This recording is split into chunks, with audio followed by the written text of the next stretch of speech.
Boa noite, pessoal. Espero que todos estejam bem, né? Vamos dar andamento aí a nossa matéria. Então vamos lá. Eu vou dividir em duas aulas,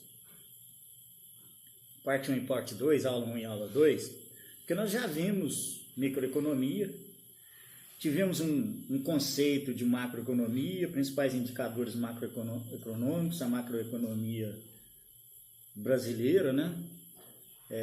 PIB, etc., né? O Produto Nacional Bruto, contas nacionais. E hoje a gente vai pegar um resgate de tudo que a gente viu em torno de macroeconomia globalizada. Aí esse processo funcionará da seguinte forma: através dessas duas videoaulas vocês vão ter um resumo de tudo que vocês viram. Já vai servir para o simulado, vai servir para a prova bimestral. E nesse contexto, a gente trabalha conceitos que já foram vistos e firma isso com relação ao processo global, com relação à macroeconomia global. Nessa parte da economia globalizada, né? Esse contexto de economia globalizada. Então vai ser bom porque a gente vai rever conceitos, vai estratificar isso para ficar bem coeso, para a gente assimilar isso. Então é bacana que é tipo recapitular tudo que a gente viu, colocando um pouquinho a mais de complemento, para que vocês entendam esse sistema econômico brasileiro dentro da matéria de microeconomia, que é a matéria, né, que aborda a disciplina da ementa de vocês. Mas é bacana, porque dentro desse composto macroeconômico, a gente reviu algumas coisas nessa aula 1 e 2, que a gente recupera fundamentos, problemas de modelos, mercado de preços, né? E uma série de variedades, aí chega no mercado global. Então, faz esse pincelar aí. Vamos junto no plantão, a gente troca ideia como sempre, a gente conversa, né? E faz algumas definições. É bacana, isso é tipo recapitular. É como se fosse um resumo. Vai ser bacana para vocês. Um resumo, um complementozinho pequeno. Então vamos lá. Então, pessoal, uma forma de revisar, né? Uma forma de revisar a matéria também. Então, ó, esse é um processo aí que é um trabalho muito bacana do professor Luciano Cavalcante, né? Então, eu aproveitei esse trabalho para fazer uma revisão, uma recapitulação geral. Então, a ementa é o conceito de economia, noções de microeconomia, macroeconomia, fundamentos, problemas e modelos, mercados de preços, demanda, oferta, mercados competitivos, estrutura de mercado, o problema da incerteza, teoria dos jogos, eficiências, moeda, juro e renda, relações com o exterior, equilíbrio geral, política econômica, o Brasil, aí já entra, ó, o Brasil e a nova economia mundial, ciclos econômicos, ocupação econômica, políticas e estratégias de desenvolvimento, estrutura do PIB, Produto Interno Bruto, Produto Nacional Bruto, né? A gente vai ver, só que eu vou dividir, como disse, em duas aulas, né? Para não ficar muito cansativo, muito extenso. Começando, o objetivo disso aqui é inserir o aluno no contexto de estudo da ciência econômica a partir da compreensão de conceitos básicos, né? Como vocês já viram várias questões aí, a gente fez exercícios de elasticidade, a gente analisou gráfico de demanda, gráfico de oferta, em relação a bens substitutos, a bens complementares, né? Então vamos lá, ó. Aí a gente precisa entender essa coisa macro. Questões que necessitam entendimento, que eu preciso que vocês abstraem. Como a situação econômica atual do país tem afetado esse ambiente de trabalho? Vamos pensar nisso para o nosso plantão. Conte como está o ambiente na sua empresa.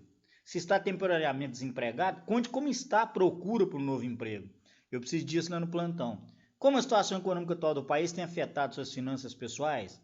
Conte-nos, né? E eu quero isso de 1 a 1, vão anotando isso aí. Não abro mão, tá, pessoas?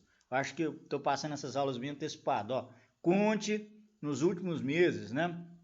Se nos últimos meses precisou mudar algum hábito financeiro para se adequar a essa nova realidade. É bom a gente fazer esse pincelado aí para a gente entender, para a gente começar a entender esses enlaces da economia com a vida particular de cada um de nós. Bom, por que isso da economia? Eu vou resgatar isso aqui, como eu já disse na primeira aula presencial. É o fato que ela ajudará a entender o mundo em que vivemos. Os problemas econômicos estão presentes a todo instante em nossas vidas, desde questões rotineiras como assuntos de real complexidade, tá? Então, gente, ó, nós chegamos na macroeconomia e através da visão microeconômica, a gente chegou nisso aqui, ó, preocupações estão lá em jornais, em revistas, em tudo. Desemprego, sem renda, sem poder de consumo. Inflação afeta diretamente seu poder de consumo. Lembram? Que os preços todo dia estão diferentes, estão para cima. Taxa de juros afeta a necessidade de financiamento. Por quê? Porque se ela estiver alta, você não vai demandar. Se ela estiver baixa, você vai poder pegar. Então o governo usa isso. A mão invisível do Estado. Déficit público, administração de gastos do governo. Comércio exterior afeta diretamente o desemprego. Porque se a gente aplicar o nosso processo no que está de fora, a gente deixa a empresa nacional, o produto nacional desaquecido. Tudo isso a gente viu. Então a gente viu também essa coisa de recessão, o que é recessão e o que é crescimento econômico, né? Griffin, tá? Bom, combinação de fatores de produção, que a gente também viu, estamos aqui revisando. Trabalho, a contribuição do ser humano na produção em forma de atividade físico-mental. Recursos naturais. Naturais, são os elementos da natureza, né? O nome já fala. Utilizados pelo homem com a finalidade de criar bens. Capital. É o conjunto de equipamentos, ferramentas e máquinas produzidas pelo homem que não se destinam à satisfação das necessidades através do consumo, mas concorrem para a produção de bens e serviços, aumentando a eficiência do trabalho humano. Então, noções que a gente já teve, estamos ratificando, estamos confirmando, estamos revisando para que vocês assimilem isso, tá? Então, o problema econômico fundamental, as necessidades humanas ilimitadas ou infinitas, né? É uma contradição aqui com recursos produtivos, fator de produção, que são finitos e limitados. É aquela teoria da escassez. O principal problema que a economia trabalha, escassez. Natureza limitada dos recursos da sociedade, restrição física dos recursos. Lembrando que os recursos produtivos são terra, trabalho, capital. Terra, trabalho, capital. Como os insumos aqui, a gente tem a escassez, que é um fator preponderante, né? É o problema que a economia, o maior problema que a economia se ocupa, que é a questão da escassez. Então, é aquele problema que nós, a gente tanto viu no primeiro bimestre, no simulado, na prova bimestral, nos trabalhos, o que produzir, quanto produzir, como produzir, para quem produzir e onde produzir. É o que, quanto, como, para quem e onde. Com o verbo do infinitivo aí, produção, que é produzir. O que, quanto, como, para quem e onde nós nos devemos. É o problema econômico fundamental, diríamos, né? Diríamos não, é o problema econômico fundamental. Então, gente, a escassez é um conceito relativo, desejo de adquirir maior do que a disponibilidade, né? Sabendo ser as necessidades humanas limitadas, os recursos naturais limitados, né?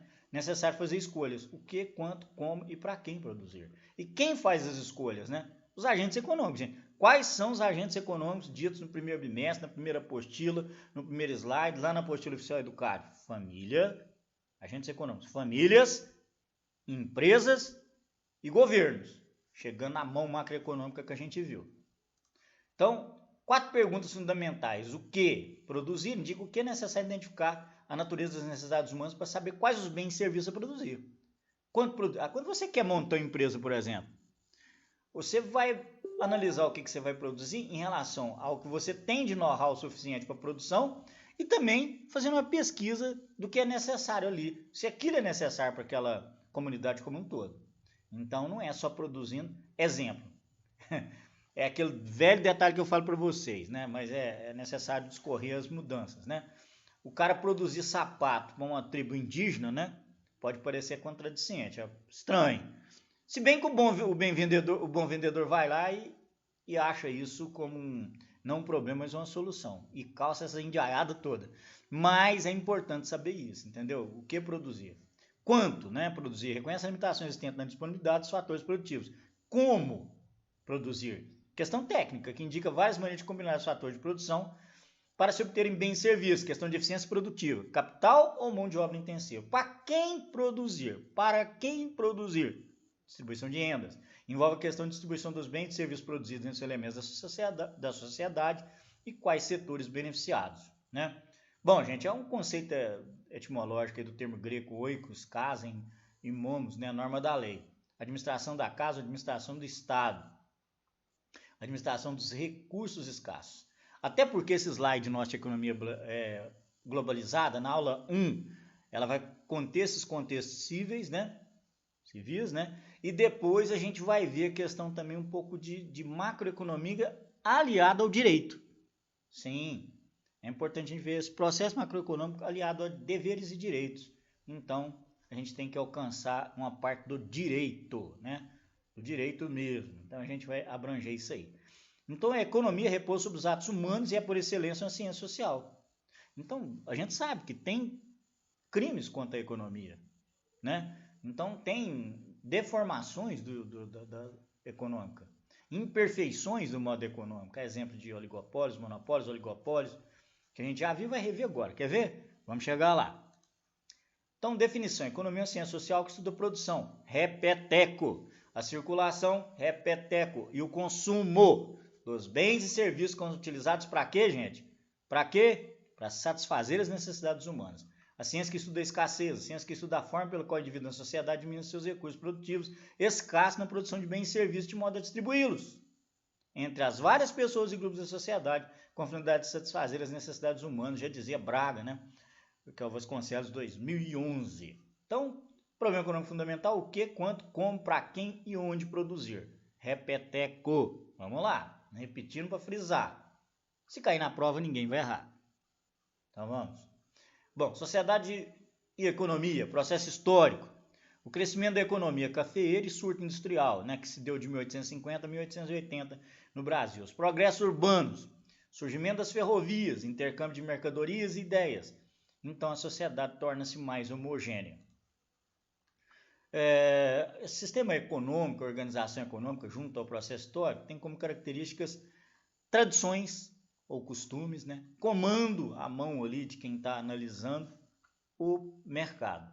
Então, as características é tradição, comando e mercado. Griffin. Bom, sistema econômico, organização econômica é a forma como a sociedade está organizada para desenvolver as atividades econômicas, atividade de produção, circulação, distribuição e consumo de bens. As principais formas, economia de mercado ou descentralizada, tipo capitalista. Repeteco, né? Economia planificada ou centralizada, tipo socialista. Repeteco, para vocês gravarem, meus queridos conspícuos e conspícuas alunas, né?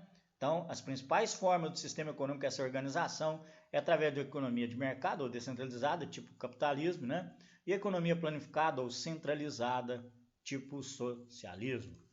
Então, tá aí, a economia, fluxo real de economia, né? Nós temos aí a questão do mercado de fatores de produção, a demanda, né? E as empresas, a demanda popular, nós, né? Aquilo que a gente sempre frisou.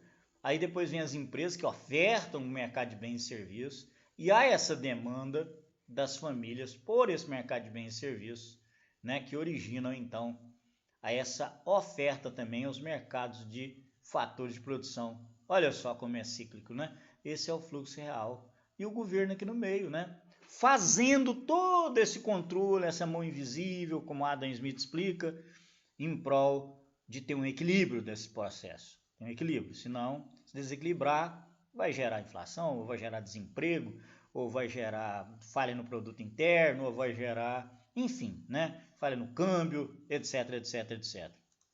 Bom, funcionamento de economia de mercado, fluxos reais. Os agentes econômicos são as famílias, unidades familiares E as empresas, unidades produtoras. As famílias são proprietárias dos fatores de produção e os fornecem as unidades de produção. Lá naquele ciclo lá que a gente viu, empresas. Através do mercado dos fatores de produção. Então, fornecendo a mão de obra, as empresas captam, fornecem serviços, a demanda contrária, a própria família é a demandante desse processo e é ofertante dessa mão de obra, entende? Então, é todo um processo cíclico. E as empresas, através da combinação dos fatores de produção, produzem bens e os serviços e os fornecem às famílias, que eu acabei de dizer, por meio do mercado de bens e serviços. O fluxo Griffin. O fluxo é denominado fluxo real da economia, conforme a gente viu aqui, ó, tá? Ok? Qualquer dúvida, estaremos no plantão. Vamos para frente. Bom, depois da gente ver esse fluxo real da economia, nesse brilhante trabalho do professor, a gente analisa o que está lá na nossa apostila, que está no material complementar que eu dei para vocês, que está em aulas presenciais que a gente teve, que é a questão da curva, né? A CFPP ou simplesmente CPP, que é a curva de possibilidade de produção. É um gráfico que mostra as várias combinações de produto que a economia pode produzir potencialmente, dados os fatores de produção e a tecnologia disponíveis. É a fronteira máxima que a economia pode produzir. Olha só, é a fronteira máxima que a economia pode produzir. É a fronteira máxima que a economia pode produzir. Então, vamos lá, vamos grifar isso aqui. Dado os recursos produtivos limitados, mostra as alternativas de produção da sociedade, né? Mostra as alternativas de produção da sociedade, supondo os recursos plenamente empregados, totalmente empregados, tá ok? Então grifem, sublinhem isso aí e não percam de vista esse dado aqui tão importante que está sendo passado a vocês, tá? Esse processo, ele encabeça tudo que a gente olhou e é por isso que eu estou falando a vocês que isso aqui é um resumo do suprassumo, é uma revisão, tá? Então vamos lá. Curva fronteira de possibilidade de produção. Ó, não tem nada difícil. A gente vai estar falando mais a fundo uma coisa que vocês já viram lá nos gráficos de oferta e demanda. Então, ó, a gente tem um trade-off da sociedade aqui, ó, né, que é o CPP, curva de possibilidade de produção. A obtenção de alguma coisa, porém abrindo mão de outra, que a gente falou em macroeconomia. Nada é de graça, né? Até o governo, na hora de olhar para um sistema econômico a ser adotado, um fica em detrimento do outro, porque não tem como eu alavancar o produto nacional bruto e, de repente, ao mesmo tempo, cuidar da questão de importação, porque depende, os momentos são diferenciados, os momentos são diferentes. É o que está se esperando naquele momento, que é a medida econômica, o plano econômico a ser utilizado. Então, modelo 2, bens utilizando em conjunto todos os fatores de produção. Então, nós temos aqui, ó, o ponto C, né, utilizando o mínimo, e o ponto D, utilizando o máximo, né? Então, aqui, ó, nesse gráfico aqui, batatas produzidas, né, e o quilogramas de produção, né? Então a gente tem o máximo e o mínimo. Vamos mais para frente que a gente vai entender. Bom, aqui tem a curva fronteira de possibilidade de produção, CPP ou FPP, né? Então a gente tem aqui, ó, capacidade ociosa, ineficiência. Neste ponto, o custo de oportunidade é zero, pois não é necessário sacrifício de recursos produtivos para aumentar a produção de um mesmo bem ou mesmo dois bens, tá? Então tá aqui, ó, a curva, né, produzida, e aqui a quantidade, né, de carne produzida e a quantidade de batatas produzidas. Então você vê aqui o ponto máximo, o ponto mínimo e essa tangência aqui, ó, chegando, né, um em comparação com o outro, sempre 300, ok? Bom, então o mesmo índice lá de batatas produzidas e carne produzida, ó, AB, né? AB é essa curva aqui, ó. Não há como produzir mais sem reduzir a produção de outro. Entendem? Ó, essa é a curva, porque um diminui a do outro. Combinações de produto, nível de produto eficiente, pleno emprego, né? E o D é o nível impossível de produção, posição inalcançável no período imediato, que é esse aqui, ó. Não vai chegar a esse pleno. O máximo que ela chegou aqui foi a 300, ó. Os gráficos são fáceis de analisar, pessoas. É só ter esse entendimento que vocês já tiveram até nas aulas presenciais do começo do bimestre, antes do processo de pandemia. Bom, então, custo de oportunidade, custo alternativo, custo implícito, é o grau de sacrifício que se faz optar pela produção de um bem em termos da produção alternativa sacrificada, em termos de outro. Né? Então, batata ou carne, né? O custo de alguma coisa é o que você desiste para obtê-la. Olhem só, né? Nós temos aqui o mesmo tipo de gráfico da curva de fronteira de produção, com batatas produzidas, né? As quantidades aqui, e carne produzida. O ponto A e B, né? O ponto que não vai chegar, que é o D, o ponto, né, impossível de se chegar. Né? Uma vai chegar a 85, mas essa aqui não chega a fazer essa conveniência de mais de 385 de carne produzida. Então, trade-off, né? A leva a B, né? A leva a B, que é carne e batata. Carnes mais batatas. Então, ou seja, mais carne, menos batatas nesse processo aqui, né? Custo de oportunidade, exemplo. Ou, quando você inverter isso, B, né, estando para A, em detrimento de A, o custo de oportunidade de 200 unidades de Y é 80 de X. Olha aqui, ó. Olha só. É esse ponto aqui, ó. Tá vendo? Ok?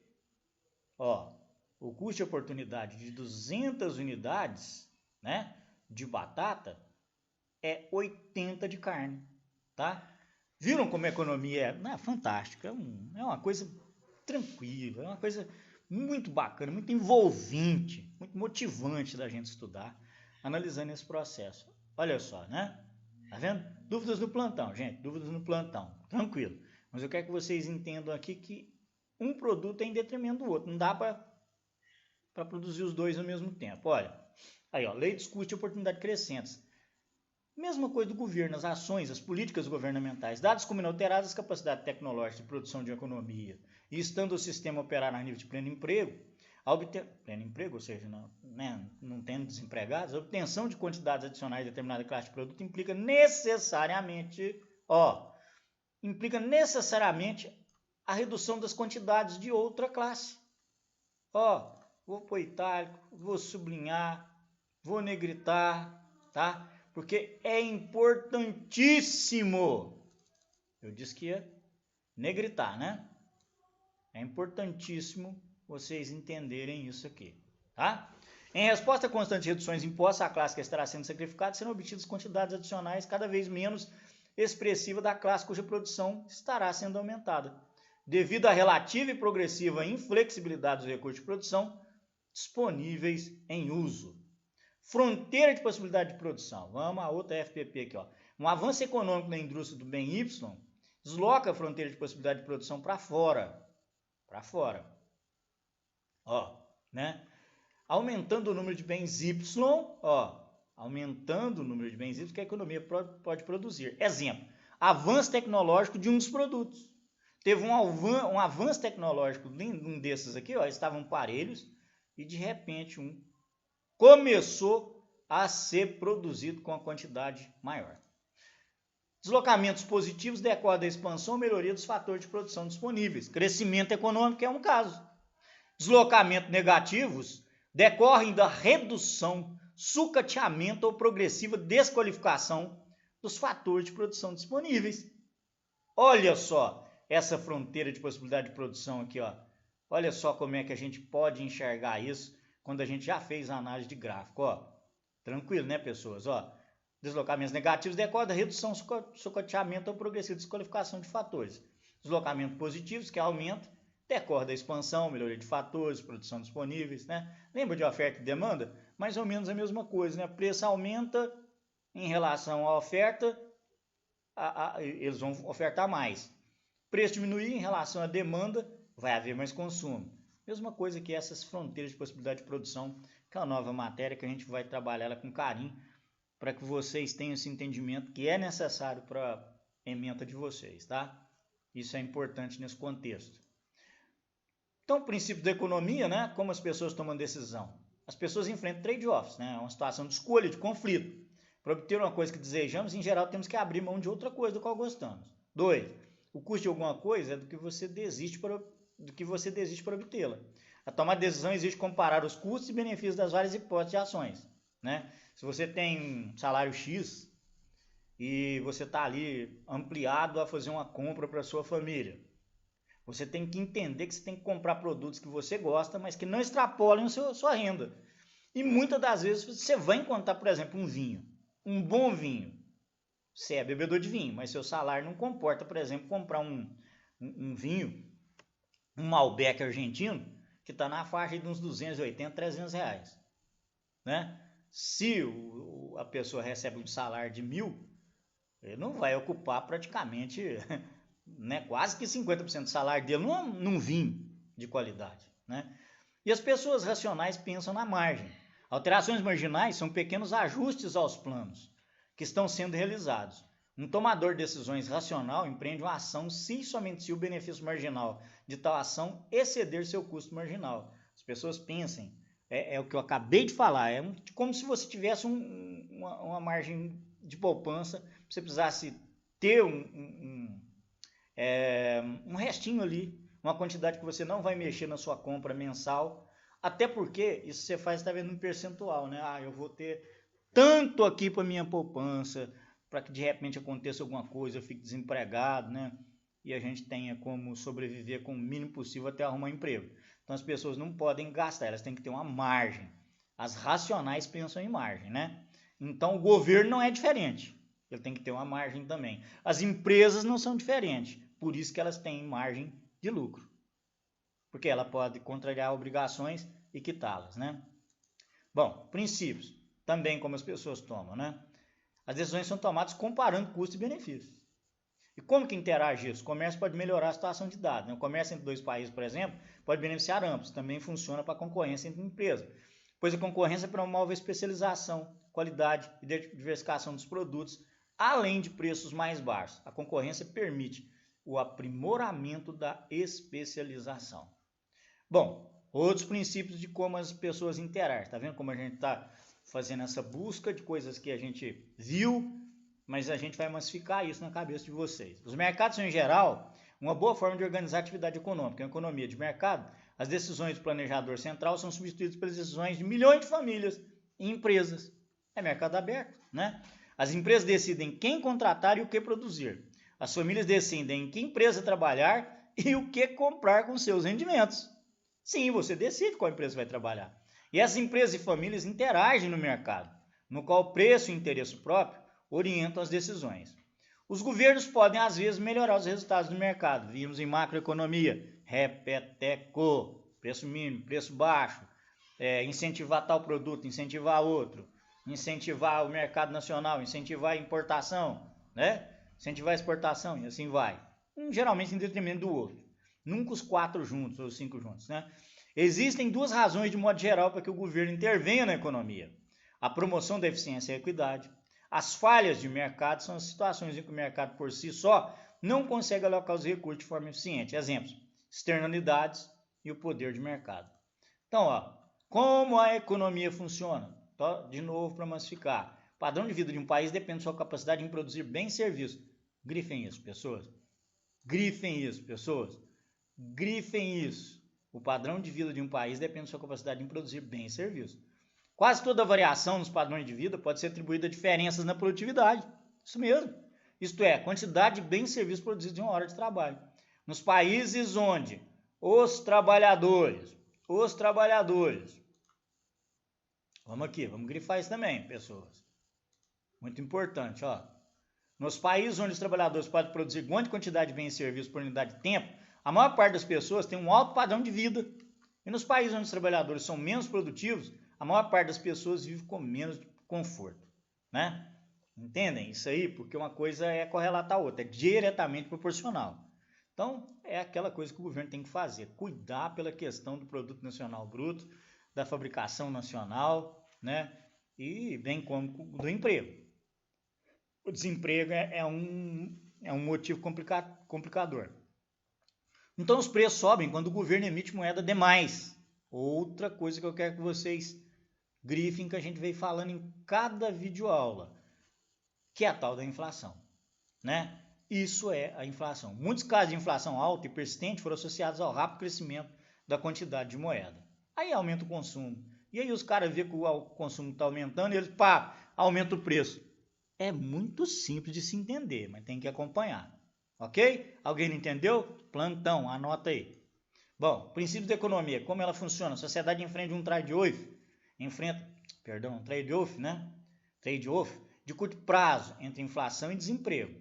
A curva de Phillips, nós já vimos, né? Repeteco, né? Está associado ao trade-off entre inflação e desemprego. O combate à inflação quase sempre está associado a um aumento temporário no emprego. Exemplo, vermelhão aqui, ó. O governo reduz a quantidade de moeda, as pessoas gastam menos. Os preços no curto prazo ainda estão altos, redução da quantidade de bens e serviços que as empresas vendem. Vendas menores levam à demissão de trabalhadores. Olha, viram só? Essa é a curva de Phillips. Assim, o combate à inflação pode ocasionar um aumento temporário do desemprego até que os preços se ajustem completamente à mudança. Pessoas, eu quero que vocês grifem isso.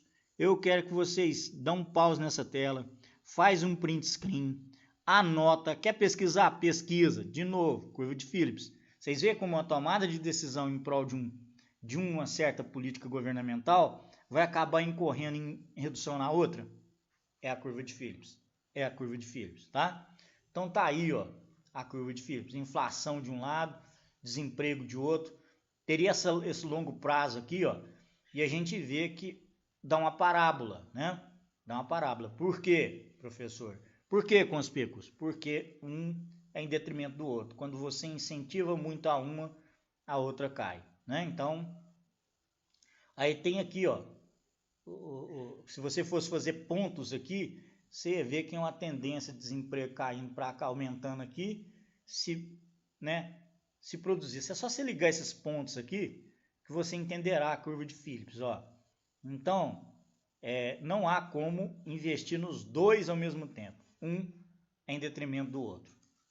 Bom, e aí não vou entrar muito nesses processos de gráficas paralelas, com política, mas é aquela questão da política expansionista e retracionista, tá? Não vou pedir isso a vocês, não. Isso é uma matéria bem mais abrangente, que tem até algumas fórmulas para fazer esse processo e envolve um conhecimento aquém da sua ementa, tá? Bom, alguns conceitos econômicos. Bens, né? Produção, o modus operandi fabril, a distribuição, né, que é a logística, e o serviço, né? Serviço que nada mais é que prestar, fazer uma atividade para alguém, né?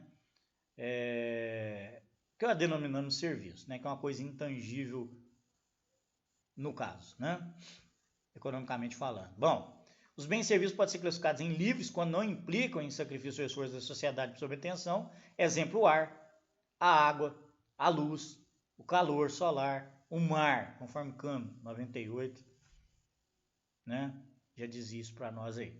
E econômicos, tem a característica fundamental de requerer por sua obtenção um certo esforço humano, apresentando-se com o caráter de relativamente escassos, sendo objetos de propriedade de posse, o seu valor se expressa por meio de preços, né? Preço é econômico, preço é econômico, né? E livre, né? Ar, água, luz, por enquanto, né, gente? O calor solar, o mar, né? Então, aí é livre, né? E econômico, e esses que podem ser taxados. Bom, então nós temos um fluxo real da economia fechada, né? Que é a demanda de bens e serviços, né? Então, vamos começar aqui, ó. A gente começa pelo processo aqui certo, aqui fazendo. Mercado. Para quem produzir? Mercado de fatores de produção. É uma demanda de serviços dos fatores de produção. E as empresas que veem como produzir isso, fazem oferta de bens e serviços ao mercado de bens e serviços. E é essa demanda por parte das famílias, né? E essas famílias, no seu caso, ofertam esse serviço dos fatores de produção, ou seja, a sua mão de obra, né?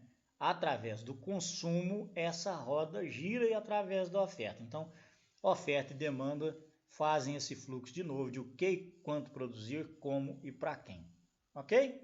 Bom, funcionamento de uma economia de mercado, fluxos monetários. Mercado de bens e serviços, as famílias demandam bens e serviços enquanto as empresas oferecem. Mercado de fatores de produção, as famílias oferecem serviços dos fatores de produção, que são de sua propriedade, enquanto as empresas os demandam. Então, o fluxo real da economia só se torna possível com a presença da moeda. Isso é importantíssimo. Vamos gravar isso aqui. Ó. Isso é importante, pessoas.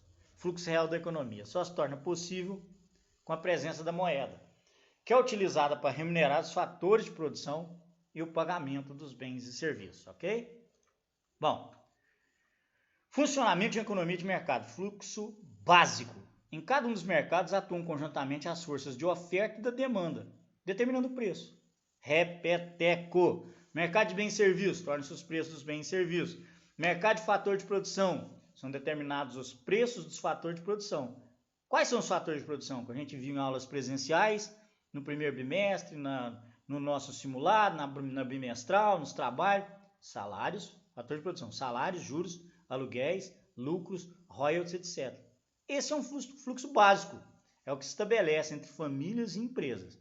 Aí lembrando que salários é a contraprestação do seu trabalho, juros é a questão da ativação da moeda com relação a empréstimo e financiamento, aluguéis é com relação ao seu uso, né, de particular, seus lucros é quem todas as empresas precisam, royalty é o seu ganho em cima da sua tecnologia, do patenteamento, da patente que você faz sobre novos produtos, etc. Né?